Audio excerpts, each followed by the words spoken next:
Okay guys, this is part 5 of the wiring for the 65 Mustang. I use the American wire harness, and I also use the Ron Francis Cobra 75. So I basically will just go ahead and start here. You can see this wire here that's coming down over here feeds the lights. So I've got it all the way down here. I've measured it out. That'll plug right in. I've got my turn indicator right there. That's all hooked up. I got this one right here. I don't have it hooked up because I got a couple things coming in. Some bushings and gaskets here that go in this hole right here. So I'm going to have to fish it through and all that other good stuff. So I didn't hook it up, but you get the idea. This one goes here. These two go down to the turn signal parking light. That's the headlight. Here's my horn power things right here. This one I just piggybacked off of it. Came over here, one wire coming out. You got the horns, which will go here, one will go here, the other one will come over here, and I think it's like right here, or it's right here, I don't know, one or the other, right there. But you get the idea. I was also able to get my battery 67 Mustang style battery tie down on. As you can see right here, I don't know if you can really see it too well, but there's a little clip, and that's what this clips in. Same thing over here. You can't really see it. Yeah, there you go. What I had to do is this bracket goes underneath the battery tray. I had to drill a little hole in it. I tapped it out, screwed it down, and now it's in there real nice. So over here, I've got my American wire harness starter solenoid right up to the solenoid. This is my fusible link over here to my one-wire alternator. Got a boot for it. That's all good to go. And then here is another link right up in here into the American wire harness. This is off the Ron Francis. I don't know if I'm going to put it here on the solenoid, or I might run it up here to the positive on the battery, which will be right about here. As you can see, I'm running out of real estate here on this pretty quick. I still have the positive cable, and just come where my finger is, and then come over here, and then I also have to run a wire from here all the way down to where the starter is, which is right there. So I don't know if I'm going to have enough space on that. I might have to get a power block and kind of divvy that up a little bit. So this wire here is off the Ron Francis. This is for my mass airflow sensor. This one here is actually for the distributor. This one here is for the coil. It was extra long, so I went ahead and just cut it, spliced it, and now as you can see, it'll fit in there real nicely. So another thing me and my wife did is I got my neutral safety switch here, and I also this is for my backup lights.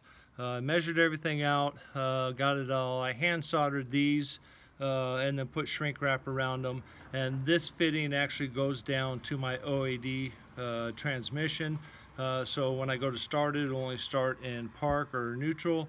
You can't start it in reverse, drive, anything else. Also, when I go to put it in reverse, my backup lights will work. So there's that.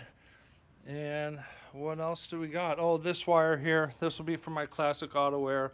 I still got to drill a hole here and a hole over here to run the lines from here and here back up over through here. One goes to the compressor, comes out here where my hand is, over here to the compressor, and then another one comes out and goes all the way over there and then back over there to where it mounts. There's another one here that comes out, and then that one comes over here and goes back over there as well too. So this is part 5. I've been working on it all weekend, but I'm really close to the point where I'm ready to start this sucker. Oh, this white wire, once it comes through here, will actually plug into here, which is the compressor wire, and then you basically will splice off that, and then there's another wire, which they say this is long enough, but I don't know if it's actually going to be or not. And then you run this over into the car where there's the white wire, I think I showed in the last part, that's hanging down that you basically plug in. So when you basically turn it on and you're in the AC mode, then that engages the actual compressor. So that's it. I'll have to do some modifying on my linkage, shift linkage a little bit, because it's hitting the AOD, or not the AOD, it's hitting this little sucker here, which is the variable speed sensor. So I'm going to have to I'm actually going to shorten this wire quite a bit.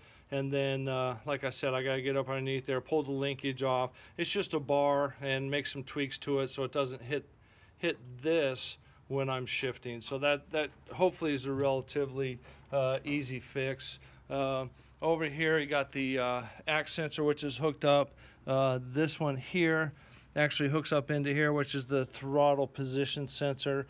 And I'll measure all this, get it about 0.9 to 1.0 on my voltmeter. You basically just loosen this up, put a positive here, put a negative here, and you just adjust it till you get it where you want it and screw it back down. So that should be pretty easy.